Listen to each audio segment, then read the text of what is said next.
Syederalun Kepolisian Resort Aceh Jaya mengamankan seorang pria berinisial FJ 24 tahun yang tercatat sebagai salah seorang warga di kabupaten tersebut.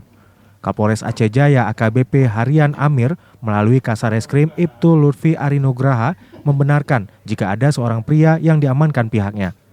Pria tersebut diamankan setelah abang kandung korban melaporkan adanya persetubuhan anak di bawah umur yang dilakukan terduga pelaku.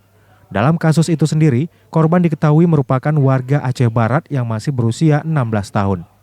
Kejadian itu diketahui terjadi saat pelaku dan korban yang memiliki hubungan asmara jalan-jalan ke salah satu pantai wisata di Aceh Jaya. Menurut Ibtu Lutfi, saat jalan-jalan itulah terduga pelaku melakukan persetubuhan dengan korban. Saat ini polisi telah mengamankan terduga pelaku untuk proses penyelidikan lebih lanjut. Saya benarkan bahwasanya kami dari Satreskrim Polres Aceh Jaya telah mengamankan seorang pria inisial FJ dalam kasus pencabulan anak di bawah umur. Alamatnya di salah satu kecamatan di Kabupaten Aceh Jaya.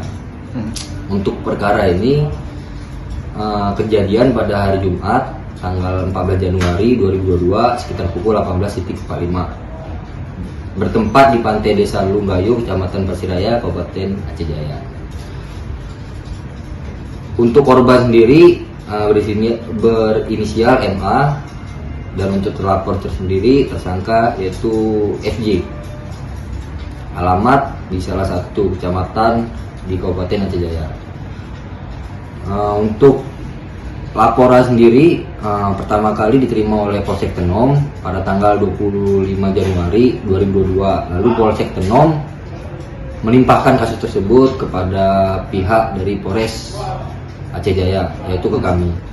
Untuk kronologis penangkapan pada hari Selasa tanggal 25 Januari 2022 dengan informasi dari abang kandung korban yaitu saudara inisial HE, korban berada di Dari Calang, Rizky Bintang, Serambi On TV.